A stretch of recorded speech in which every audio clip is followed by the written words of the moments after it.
Bien, je vous propose de commencer.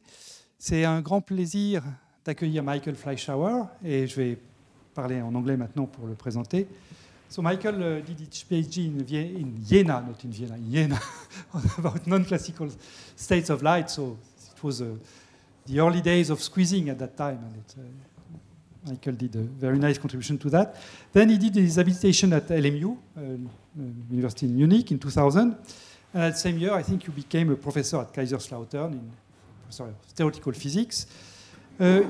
It's really hard to make an exhaustive list of all your contribution to physics. And so I will simply mention a subjective choice of subjects among the many subjects you have touched successfully. So I remember reading your papers a long time ago about electromagnetic-induced transparency, which is a subject that you attack around 2000, and you have a very nice review paper in 2005, but you also have this paper with Misha Lukin on dark state polariton, which is really a seminal paper. Michael then worked on dipole blockade and quantum information processing, photon-photon interactions, subjects which are now very important to build what we hope to be one day a quantum computer, but for the moment, at least a quantum simulator. Our line crossed when you worked on artificial gauge field, which is a subject we touched together, and you had very subtle proposition regarding non-abelian states, also dynamical gauge fields, and then you turned also to more abstract concept in topology with this classification of the state of matter for open system, a recent paper by you. And finally, you have worked a lot on a subject which will be central in the talk of today, which is localization, many-body localization. Does a particle thermalize or not? And this is the subject of your talk. So I'm very happy to have you here. Thank you. Thank you very much, John. Thanks for the introduction and thanks for inviting me here. So it's actually a great pleasure to talk here in this prestigious place. So thanks again for the invitation. And what I wanted to talk about is a subject which actually has been in a lot of discussion over recent years, and actually lately became also the subject of some debate. And that's what I want to dwell on a little bit, and this is called Many-Body Localization. So the title of my talk is To Thermalize or Not. So the question is, do quantum systems eventually approach something which is similar to a thermal state or not?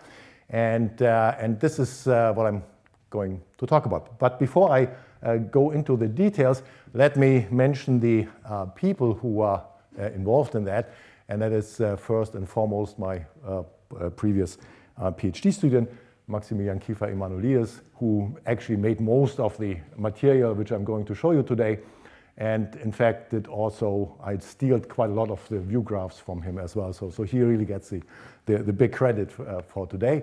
And then we had a very successful and very fruitful collaboration with Jesko Zirka. Jesko is a professor at the University of Manitoba working in condensed matter theory in systems in reduced dimensions. And a postdoc of my group, Rasmik Unanyan. And as you can see from the last names, our group is sort of a little bit international, so we have nationalities from all over the place. Now, when I teach in class thermodynamics and statistics, one of the things which is always completely fascinating is that with very little input, this theory of thermodynamics is so powerful. It can predict so many things. You don't really have to look at the details of systems to understand what's going on.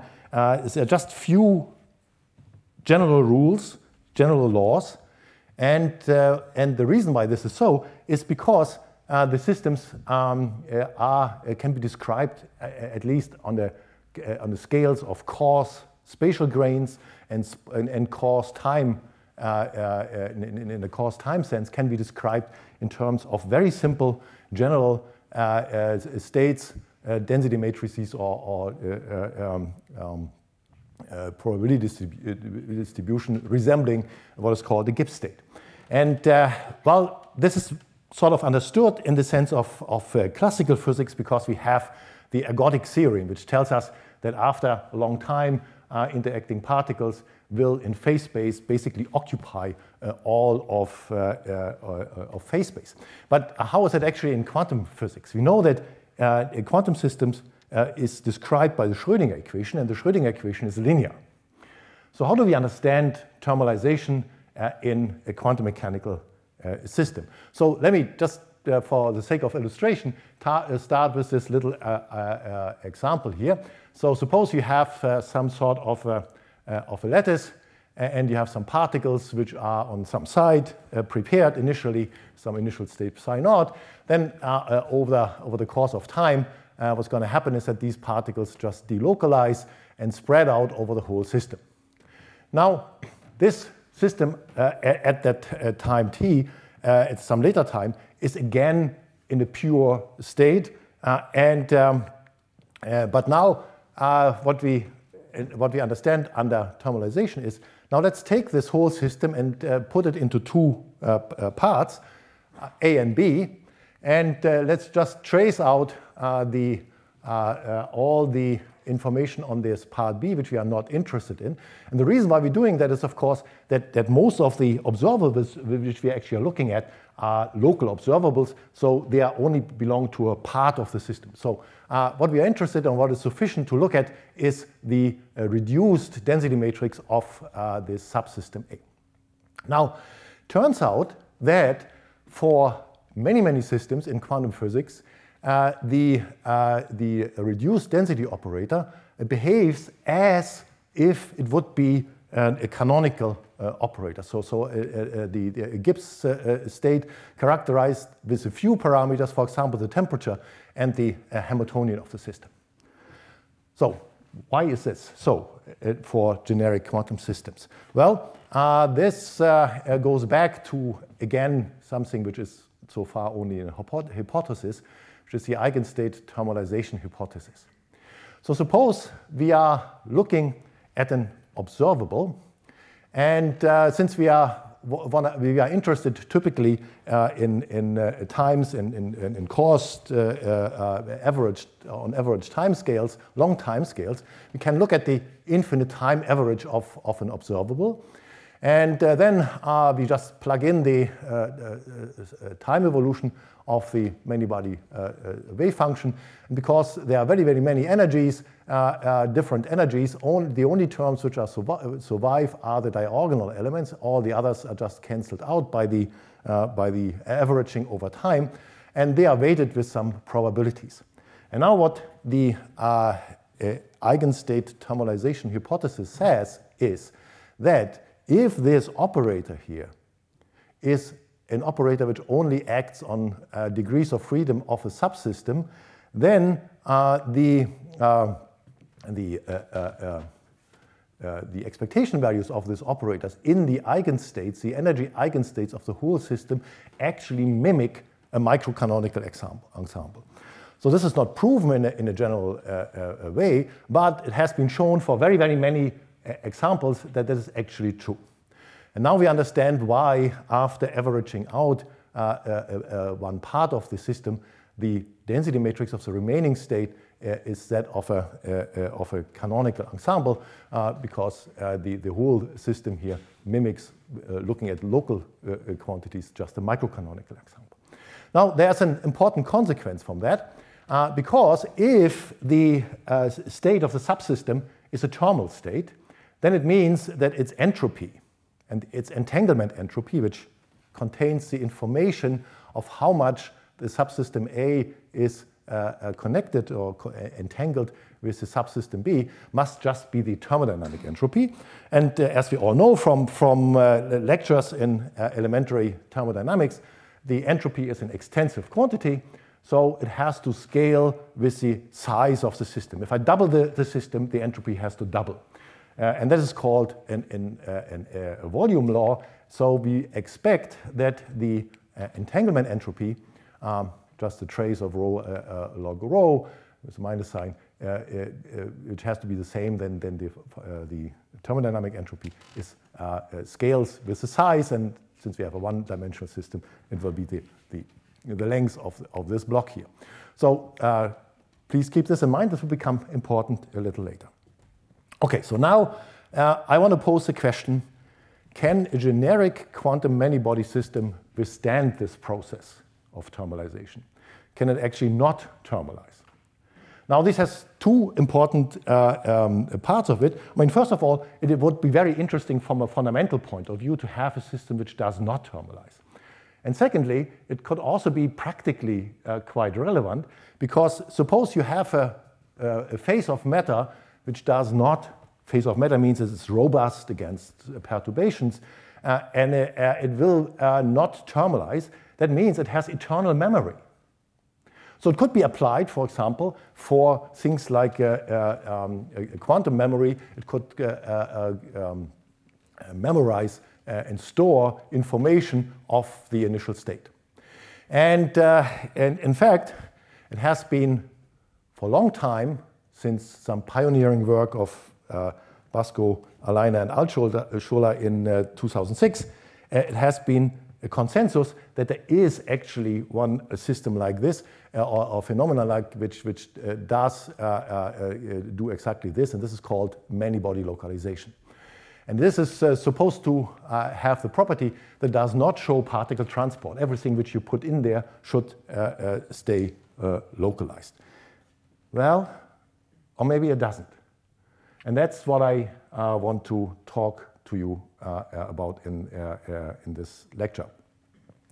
Now, first of all, let's just think what if we have a system which does not thermalize, what sort of properties should such a system have?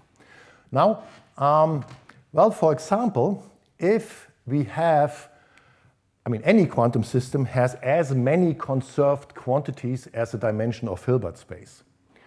That's something which not very often one realizes, but this is simply the fact that the projector to any eigenstate of the Hamiltonian is a conserved quantity, right?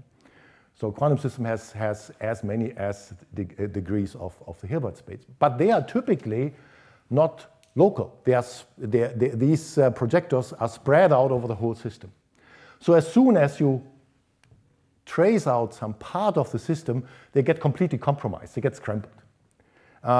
Now, however, if you do have some conserved quantities which are local, meaning that these are operators which have some support only in one part of the system, and they are commuting with the Hamiltonian, then of course, thus tracing out half of the system cannot compromise those. So the system has to remember the information given in the initial states, which correspond to these local observables, and that then can be described by a more, or must be described by a more generalized ensemble, for example, some so-called generalized Gibbs ensemble, where you have all these conserved quantities here, and you have Lagrange multipliers, which actually contain the or keep the initial information of the system. Okay, so are there systems like this which keep the initial information? And one of them is known since the late 50s. One effect, this is called Anderson localization. And there had been so far very many beautiful experiments. So for example, this one here has been realized not so far from here. It's an experiment in Alain Aspey's group where initially a Bose-Einstein condensate trapped in a very tight trap was then released in a one-dimensional tube. But this one-dimensional tube had on top of it some random local potential, so some potential disorder. And what you observe is that the particles actually do not spread ballistically out, but they get trapped at the center. Now, what is this Anderson localization all about? This is from Anderson's papers in the late 50s. So the simplest model you can think of is just of single particles, so say fermions, which hop on a lattice, and where there is there are local potentials, and these potentials of the magnitude dj, so j indicates the location of the particle in the lattice, and these local potentials dj are random, and they are in a boxed distribution which goes from -d half to +d half.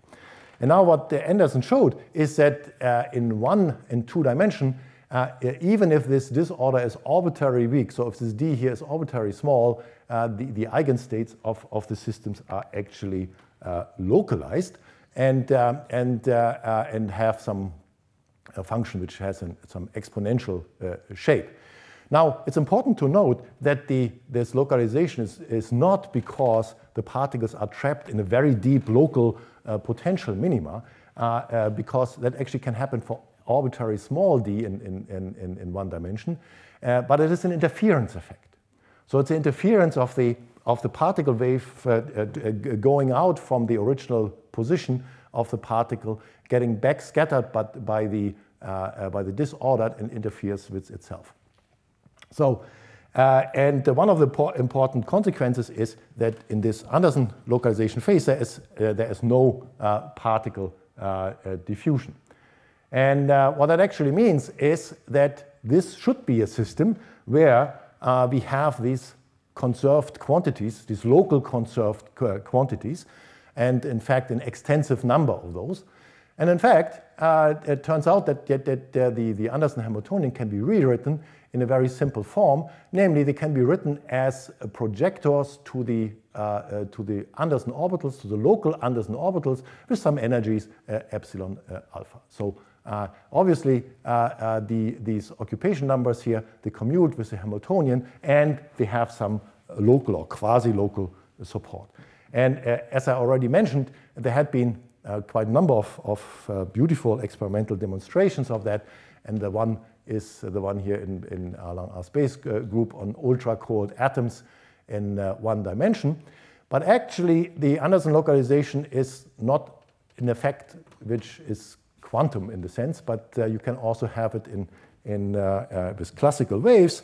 So here's an experiment in the group of Bart van Tiggelen, where they looked at the propagation of ultrasound in media where you have these little spheres reflecting the sound waves, and they could also see these localization phenomena even in 3D.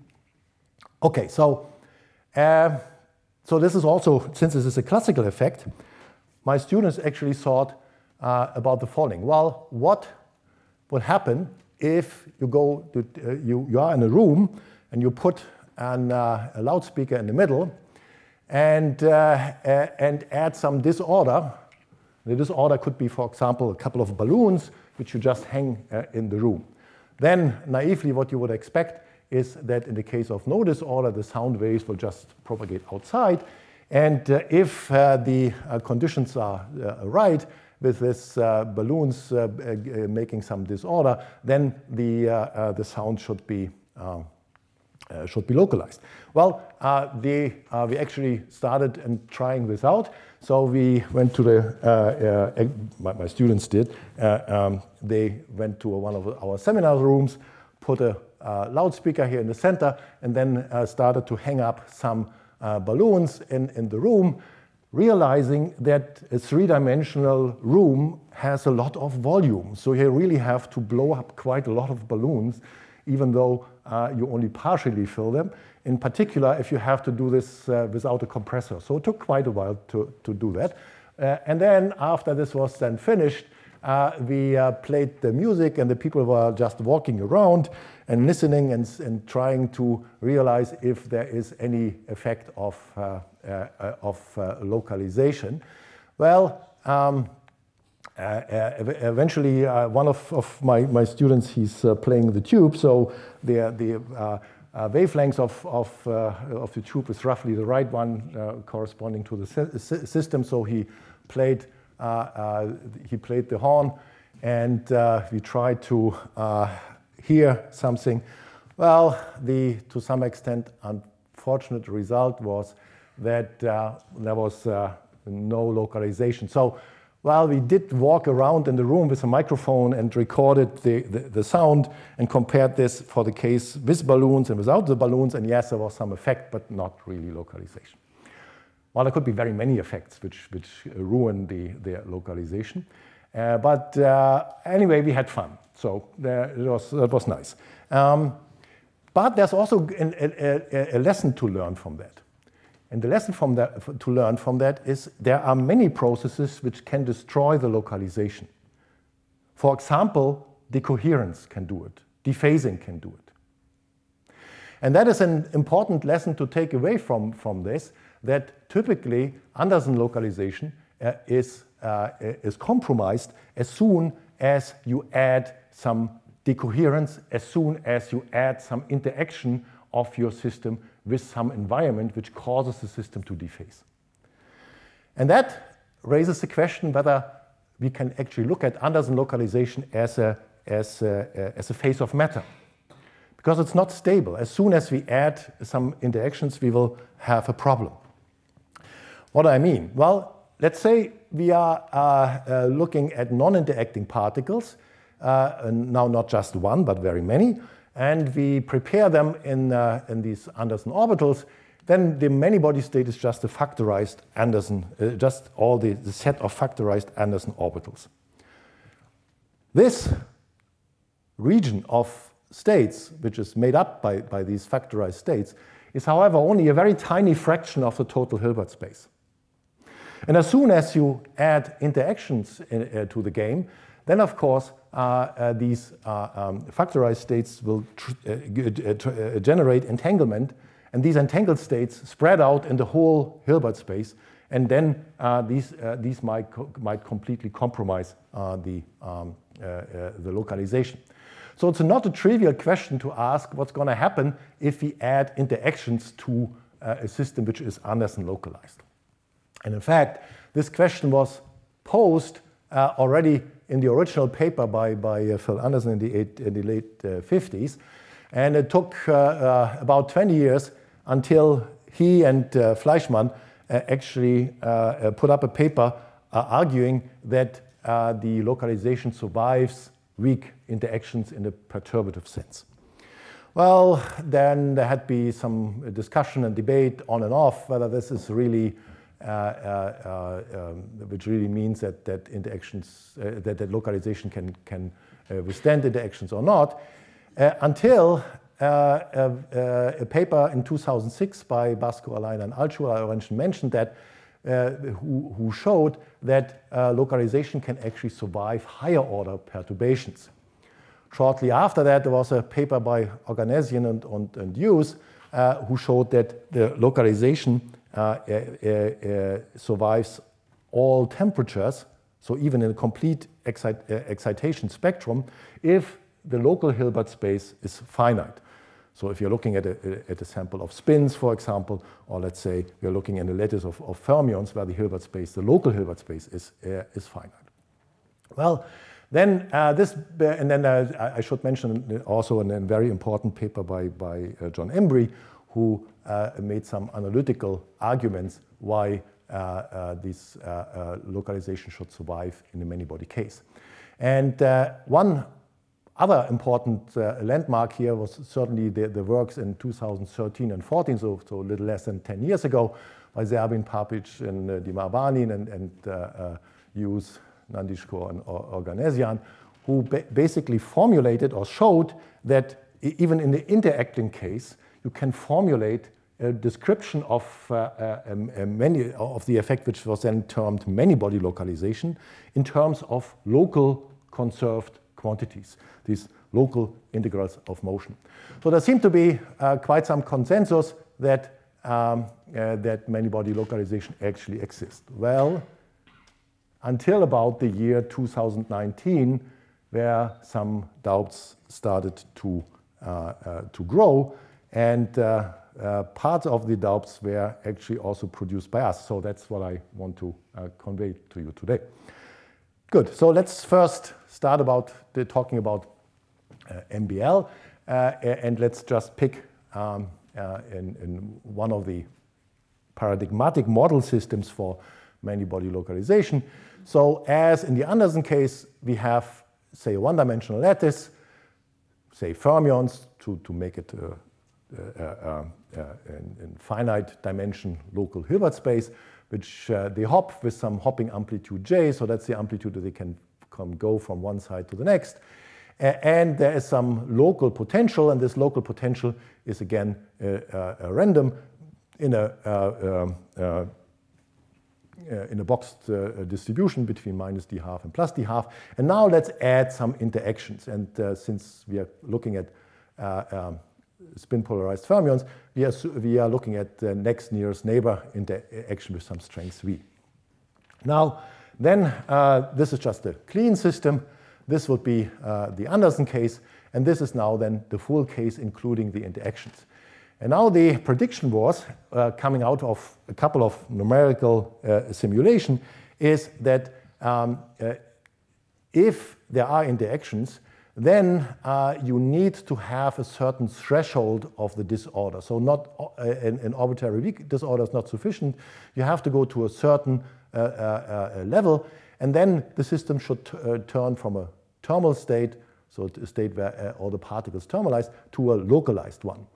And likewise, if you fix the disorder and you crank up the interaction, then you get out of the localized phase into the thermal state, or you have to simultaneously increase the strength of the disorder.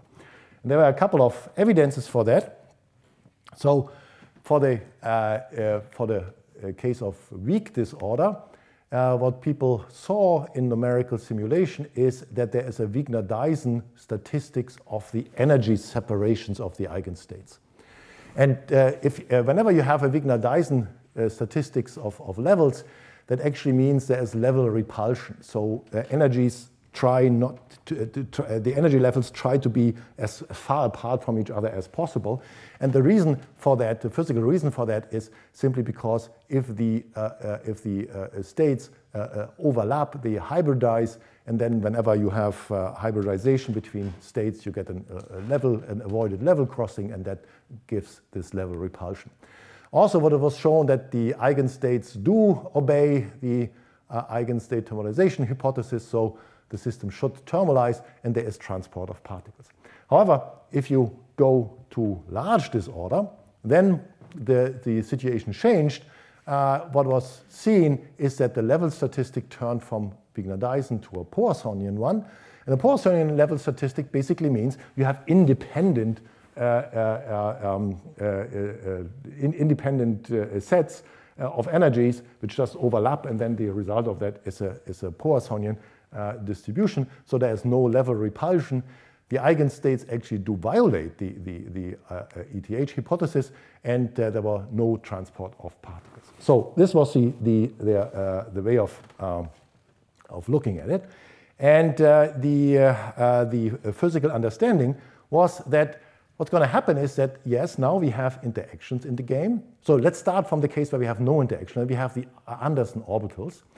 And now we have interactions, and these interactions, at least if the disorder is strong enough, they do essentially only renormalize these orbitals.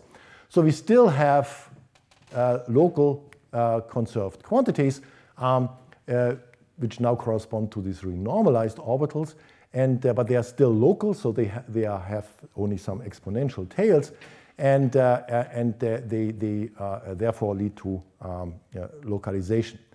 And then if you write down the many-body Hamiltonian in terms of these generalized conserved quantities, you find similar as in the Anderson case a linear term, and then another term which actually goes back to interactions. So it does not mean that interactions don't do anything to the system. They do. They add this term here where the orbitals are actually coupled, and these interaction strengths, however, decay exponentially with the distance between the two orbitals. Okay, so this part here is an important new part to our description, our understanding of many-body localization. Well, I should say all of this is not a constructive way. There is no way of actually, I cannot give you an equation telling you what these localized orbitals are.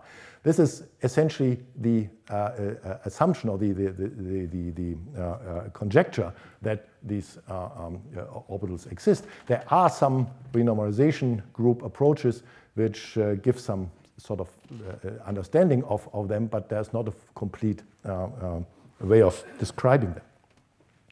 Okay, but now let's, what I want to argue is that I said that this interaction between the localized orbitals is important, and why is this so? Well, it has a consequence to the entanglement in the system. Now suppose we have two particles sitting a distance x apart, and now then and the interaction between these two local orbitals, as I said, is goes down exponentially with the distance between the two. So we have some exponentially weak coupling between those. And now suppose I prepare both of these, let's say, spins in a superposition of spin up and spin down, which have different eigenvalues plus or minus 1 of these t's. Then what's going to happen is that the one spin and the other get entangled. They get slowly entangled because the up part with the up part has a different energy than the up part with the down part. Yeah? So the system will build up entanglement, and now you can ask the question: how long does it take for this particle to create some entanglement with this one over a distance x?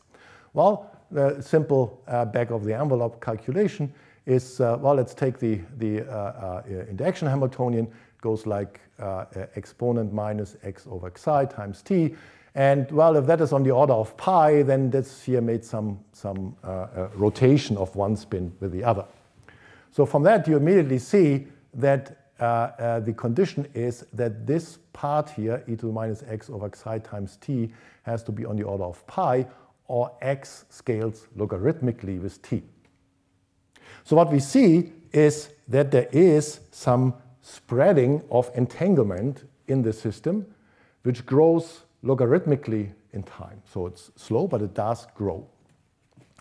So therefore, different from the Anderson case. In the Anderson case, the two parts are simply not entangled if they are not entangled initially. The system is localized, and there will be no way that the entanglement can build up.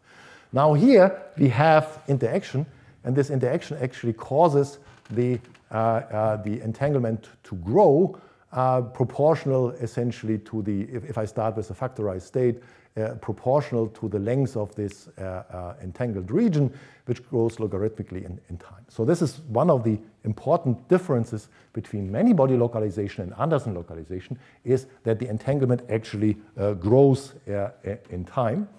And eventually, the entanglement will be of the size of the system, scales with the system size. So it obeys a volume law, which already sounds a little bit strange because if you remember, I said if a system is thermalized, then its entropy should be the entropy, the thermodynamic entropy, which is an extensive quantity, which scales with the size of the system. So here in MBL, we find the same. The important difference is, though, however, that the level at which the entropy saturates is much, much lower than the one it would do in a thermal state. So it is in volume law, but it's not the same value as in a thermal state. Good. Now, the entropy is a very interesting, very important quantity to understand how a subsystem is connected to the rest of the world. However, it is not very easily accessible in an experiment. Now, one of the nice properties of a subclass of problems, namely those where there's particle conservation. So if you have lattice of fermions, the model which I showed you has particle conservation. The particle can move, but they cannot be destroyed or cannot be created. In a system where this holds, we can show that the total entropy can be decomposed into two parts. The first one is a so-called number entropy, and the second one is a configuration entropy. And all what the number entropy is just asking what is the Shannon entropy of finding little n particles, or giving us a probability distribution of little n particles being in your subsystem A. And so just to illustrate that, suppose we have a system consisting of these two parts, and we have two particles on the left and one particle to the right. Then if you calculate the number entropy, there is 0 because it has a probability of 1 having two particles here and probability 1 of having one particle here, and all the other probabilities vanish. So the entropy is 0. Now, suppose there is some transport of the particle, which the particle can hop over the border. And then what's going to happen is that, there is a superposition state is built up, and as a consequence, the number entropy will be larger than 1. So in other words, if there is actual transport of particles across the border of the two subsystems, then the number entropy will grow. Therefore, the number entropy is a nice object to look at if you want to ask the question, is there particle transport or not? And it's also nice because you can actually look at this and can actually determine this in experiments. So what is shown here is one of these quantum gas microscopes. You probably have heard about them. If you have ultra-cold atoms trapped in an optical lattice, the distance between the atoms is not angstrom-like as in a solid, but is a wavelength distance, so a couple of 100 nanometers. And therefore, you can use a microscope to really resolve the positions of the individual atoms. And so, for example, a snapshot picture from a CCD camera reflecting collecting the reflected light would look like this. And if you zoom into a little subsystem A in, you find that there are a couple of lattice positions which are empty, and very many in this case are actually filled. So that means that out of these snapshot data, I can actually determine a probability distribution of having a certain number of particles in this little box, in this little area A. And out of that, one can calculate the number entropy. And there's a nice paper in the group of Misha Lukin and Vladan Vuletic and Markus Greiner from 2019, where they actually looked at a many-body localized system and looked at the evolution of the entropy as a function of time. So initially, all the particles were localized on one side of the system. Then the particles were released, and at the end of after some long time period, they were actually doing this counting of atoms and looking at the number statistics. And then what they found is that initially there is some race because the particles start to spread, but then they saturate at a certain small value, indicating the localization. But then if you look very careful, you think, well, is that really constant, what is shown there? Doesn't really be too convincing that this is a complete constant line. And that is actually the point where I now want to set in. Let me talk about actually particle delocalization in many-body localized systems.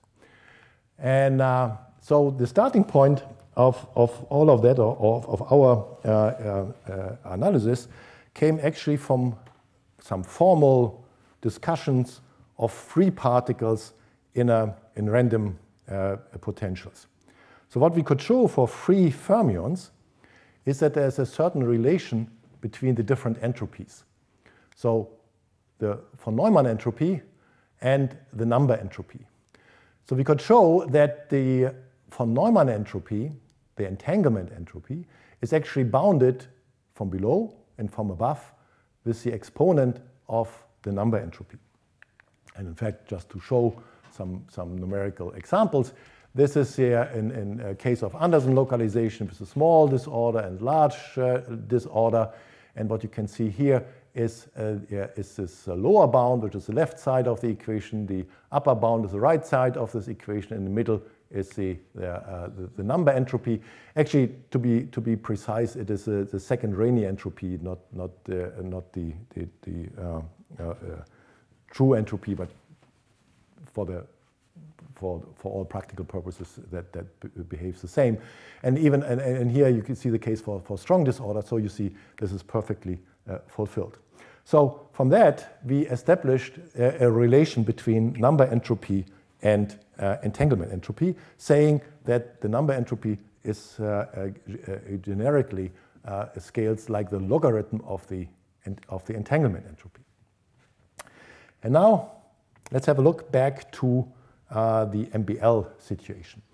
So in MBL, we have some initial set of particles, let's say, localized in the left half of the system. And then due to localization, the particles will essentially stay in this part, maybe with some little leakage. And if the system is localized, then the number entropy may not be constant, but certainly should be bounded. Because if there's continuous transport, the number entropy has to grow continuously. On the other hand, we know from, and this is a very well-established fact, that in many-body localization systems, the total entropy, the entanglement entropy, should scale logarithmically in time. So it grows. So now there are two possible scenarios. I mean, either the number entropy also is unbounded, and the reason to assume that this could be the case is that we have seen in non-interacting systems that this logarithmic relation holds.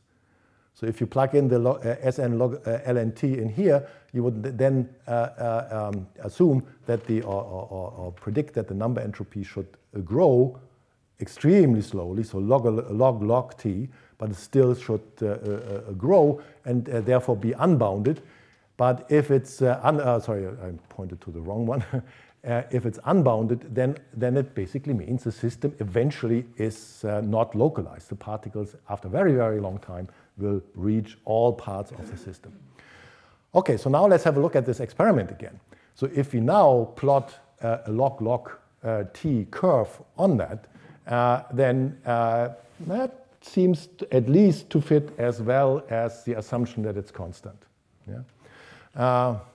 Well, it's debatable whether the experimental results are really good for any conclusion. Maybe for the, but okay. So I leave that to you. Well, in contrast to Anderson localization. Yeah? So in the Anderson case, both entropies, the blue line is a full entropy and the number entropy here is saturate. The reason that they are there's only very small difference is simply because both of them well, don't go very, very far. Good. So what can we do?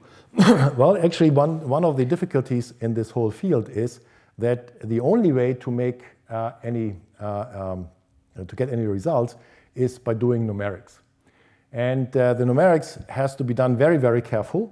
And we are using exact diagonalization with at least double precision. Sometimes you have to go to quadruple precisions. Why is that so? Because we assume, or we expect that the evolution is extremely slow. So you have to go to very, very long time scales, and you have to make sure that you don't get errors and pile up errors in that way. Okay, so then a typical initial state which you would look at would be one very highly excited one where there's a particle every second latticide, say, and then we just do time evolution, nothing special, and then we look at the scaling of the entropies in a one-dimensional setting. Just as a reminder, for Anderson localization, we expect that after some initial evolution, both entropy and number entropy should be constant, and in the MBL case, we expect that the total entropy grows logarithmically in time, but the number entropy stays constant. Well, at least as long as this was the consensus before 2019. Now, from the arguments I gave you before, then we could still distinguish two scenarios: the one which is the established one, so to say, and the other one which would follow from this observation that the two entropies are actually related to each other. And now I want to test these. So the first thing is we looked at the number entropy for a one-dimensional fermionic chain with disorder with if the disorder strength is just at the, by that time, predicted critical value, then, so this is a log plot, yeah? You see that, and then this red line here is a fit to a double log. So you see that's quite nicely fits the double log. So while that could be because we are still too close at the critical value, so let's increase it, go to 17.5, you still see the same behavior. Well, let's increase it further, go to 20, and then again, this double log plotting works quite nicely. So from that, we conclude that in the MBL case, the number entropy is not constant, but actually scales double logarithmically in time, which points to this second scenario. Well, why should we assume that this relation between number entropy and entanglement entropy, which we derived for non-interacting systems, should survive in the case of interactions? Well, it's natural to assume that the relation will, of course, be affected. Why? Well, simply you can think of a case where the number entropy cannot increase. Assume that the local potential depth, the local disorder goes to infinity, is infinitely deep. Then there's simply no way that a particle can hop. But since there are interactions, non-local interactions, still the entropy can grow. The entanglement entropy can grow, but the number entropy cannot. So there are limiting cases where this should be broken, but these limiting cases just reflect itself in a renormalization of a prefactor here. So, well, just maybe ignore this for a moment. We actually looked at the second Rényi entropy, but this is only for technical reasons. So in the thermal case, we find there's very nice agreement with this logarithmic scaling between number and entanglement entropy, and the coefficients is about 1/2. Well, as soon as the disorder gets a bit larger and we getting closer to the transition in the MBL phase, it becomes smaller, and this trend continues. So if we go deep into the MBL phase, then we see that this prefactor here, which connects the two, it's actually constantly going down as we would expect, because for infinite disorder it should disappear. And that again speaks for this second scenario. And in fact, if you look at the values of this prefactor here as a function of the disorder, you see below this threshold to MBL, it stays constant, and then but it then just goes smoothly down and approaching 0, of course, if d goes to infinity. So that's rather points to a crossover rather than to a phase transition. Now, of course, when we published this, there was a lot of debate coming from the side of people who try to defend many-body localization.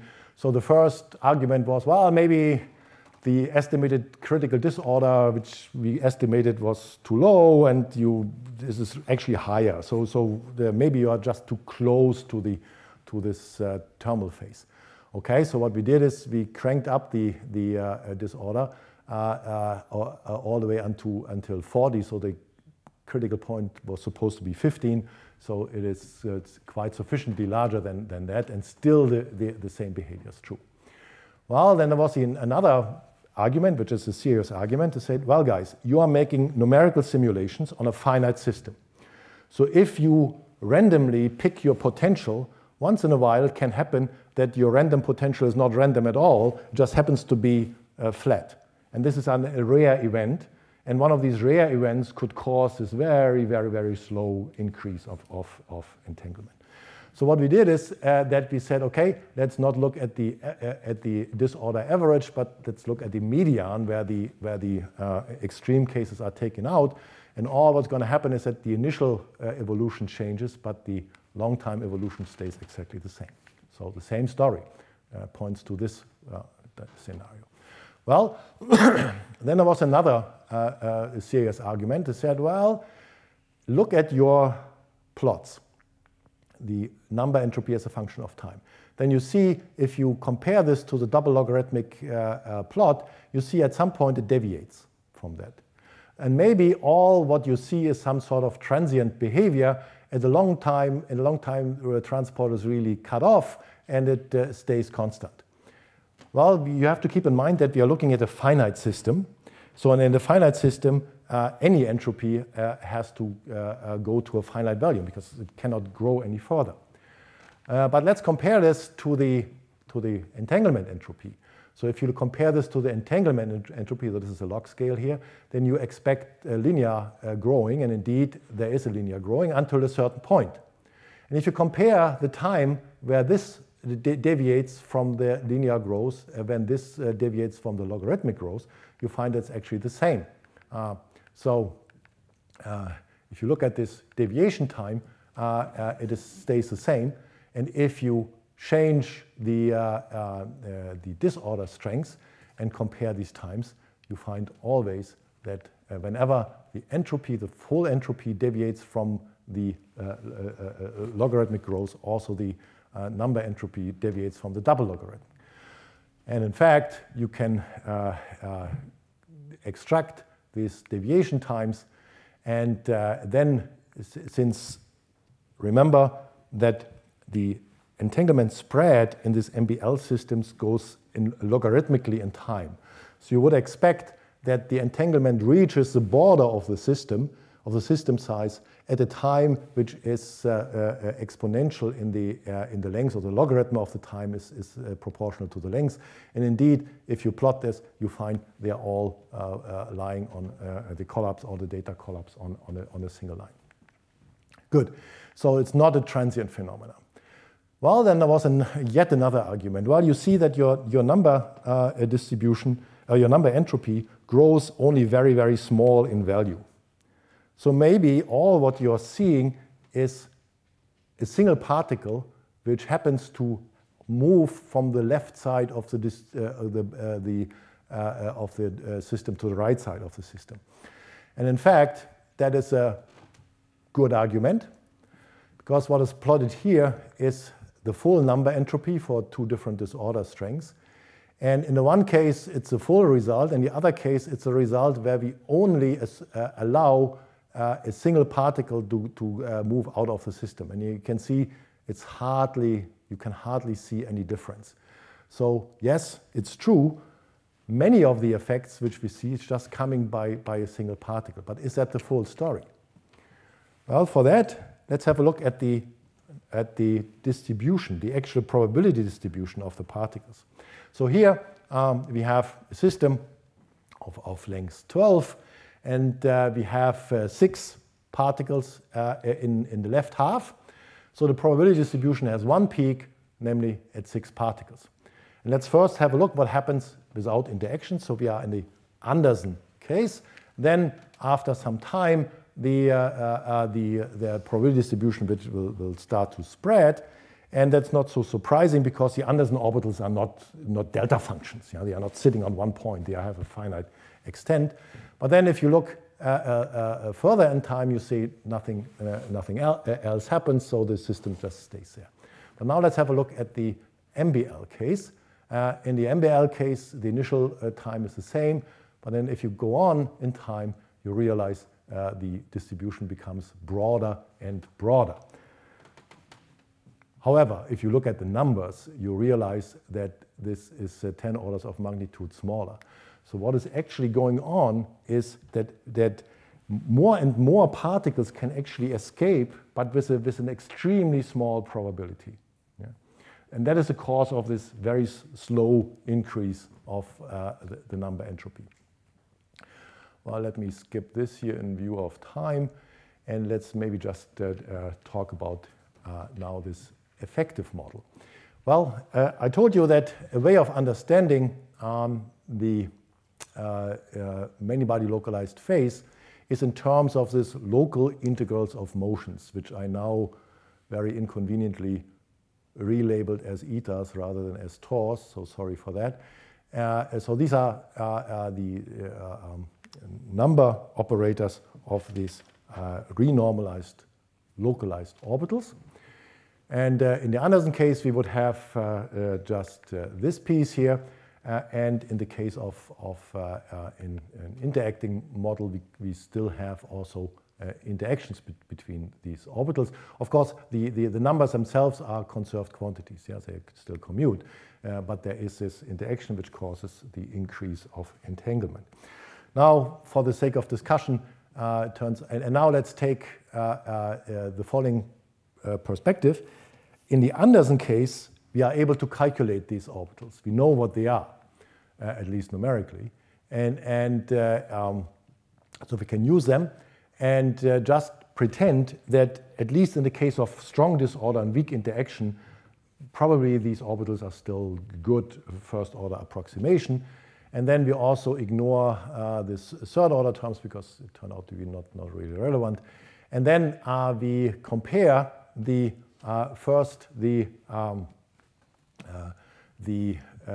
entanglement entropy. For the Anderson case, the effective model and the full model. And here you see that the effective model sort of resembles what the dynamics does in the full model. So you see this logarithmic increase in time because of these interaction terms. But if you look at, I didn't tell you what this is. This is a Hartley entropy. This is like the number entropy, except that it is more sensitive to the tails of the probability distribution. There you see already that there is quite some deviation between this effective model and the full dynamics. So there's some doubt that this effective model actually describes the full dynamics of the system, and this can actually be made more stronger if you look at if you compare the scaling of the evolution of the number entropy as function of time, if you crank up the system size and compare to the effective model, and the effective model does not at all do what the full model does. And the same applies if we keep the system size but increase the interaction strength. So the conclusion from that is that this effective model is actually not quite the full story. And there is something on top of it, and we again are in this. We again have evidence for this scenario here. Okay, so let me conclude what I told you. I hope I have given you at least some numerical arguments. I mean, all of this is just numerical arguments. There's no strict proof to that. But I think that we have found quite some evidence that